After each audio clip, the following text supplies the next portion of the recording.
Британските власти годинава пресретнале речиси 7.000 мигранти кои со мали чамци од Франција го преминале Ла-Манш.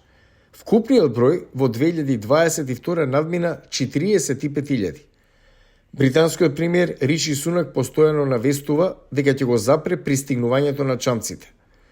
Британија потпиша договор со властите во Кигали минатата година според кој неодреден број мигранти ќе бидат пренесени тамо за азил и преселување без право на жалба. Велика Британија веќе и плати на Руанда $150 милиони според договорот. Амбициозно е, но верувам дека е во согласност со нашите меѓународни обврски. Но судиите во Европскиот суд за човекови права не се согласија. Токму, кога првиот авион требаше да полета за Руанда минатиот јуни, судот го издаде она што е познато како наредба за правилото 39.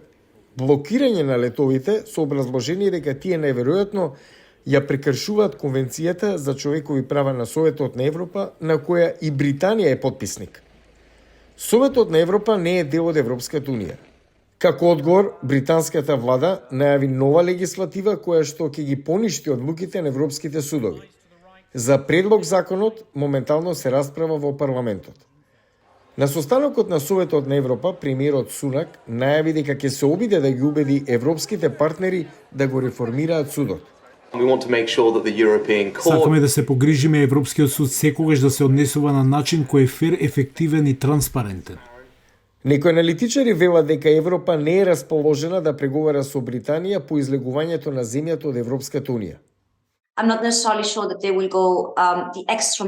Не сум убедена дека тие ќе излезат во пресрет и ќе започнат реформи во уште една европска институција за да му угодат на Сунак и неговата влада, кога станува збор за миграцијата. Некои членови на конзервативната партија на Сунак сакаат Британија да се повлече од Советот на Европа и да излезе од Конвенцијата за човекови права. Последната земја што не е дел повеќе од оваа организација е Русија, која беше исклучена лани по незината инвазија на Украина. Соочени со заканите од типот, дајте ни што бараме или ќе напуштиме Европската конвенција за човекови права и Советот за Европа, одговорот може да биде тогаш ќе продолжиме да функционираме како отпадничка држава, како Русија. Мислам дека би било грешка Британија да го стори тоа во овој момент, особено имајќи предвид дека имаме војна во соседството во Украина.